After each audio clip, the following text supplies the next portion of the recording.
All right, let's talk about a really fascinating alternative to the old school path. The one where you work for 40 plus years and then just stop. There's another way, a kind of middle ground that redefines what freedom can look like. I mean, are you feeling that burnout? That constant nagging feeling that there has to be a better balance between your job, your life, and, actually finding some meaning in it all?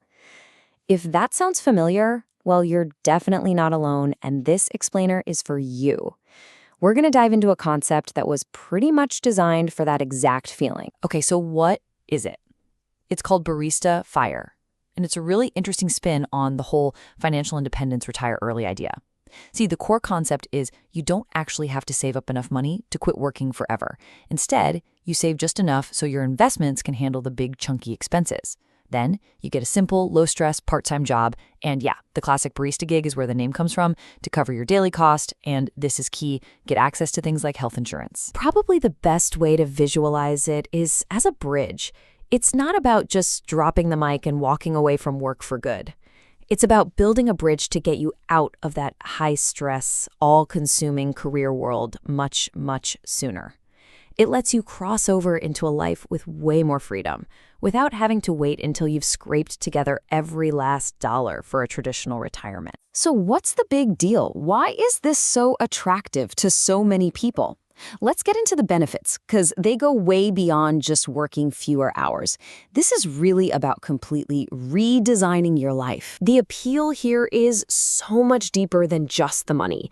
I mean, of course, the reduced financial pressure is huge, but it also tackles two of the biggest hurdles of early retirement. First, healthcare, which a good part-time job can cover, and second, that need for social connection and a sense of purpose.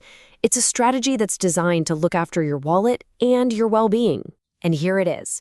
This is the fundamental mental shift you have to make. You're consciously making a decision to trade a career that's all about demanding schedules and high pay for work that's about flexibility and what you're actually interested in. It's a really powerful move away from optimizing your life for income and toward optimizing it for, well, your life. This isn't just an escape plan, it's a super creative one.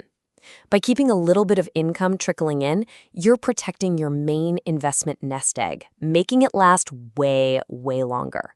And that financial cushion, it gives you this incredible freedom to experiment. You can finally try that passion project, go learn that new skill, or explore a completely new field you've always wondered about. All without the crushing pressure of it having to pay all the bills right away. So it all sounds pretty amazing, doesn't it? More freedom, way less stress, a chance to finally do what you love. But like any strategy, it's not perfect. There are some very real trade-offs you have to think about before you trade in your corporate ID for a barista's apron. Okay, so let's get real for a minute. Let's do the reality check. Now, these aren't necessarily deal breakers, not at all, but they are absolutely critical things you have to consider. This is the other side of the Barista Fire coin. This is maybe the most important distinction to get straight. Barista Fire is not full financial independence. You are not living 100% off your investments. You're still depending on a paycheck, even if it's a small one. And that means if you lose that part-time job or you can't find another one, that financial pressure is right back on your shoulders.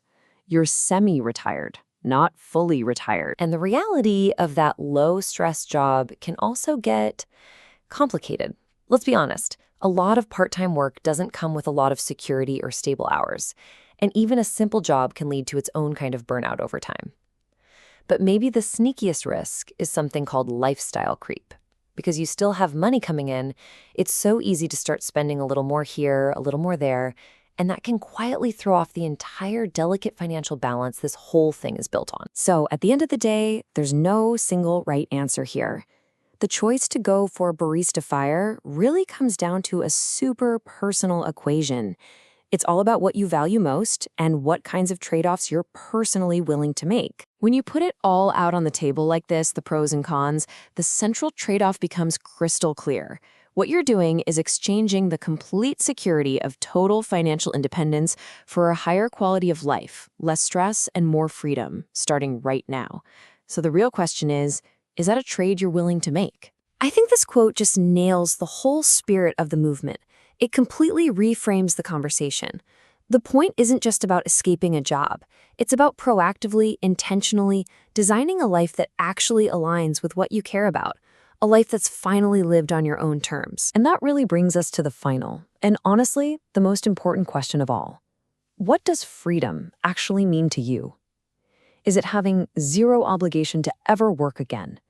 Or is freedom having the flexibility to do work you actually enjoy on your own schedule while leaving that high-stress grind in the rearview mirror? Your answer to that question will tell you everything you need to know. Thanks for joining this Explain.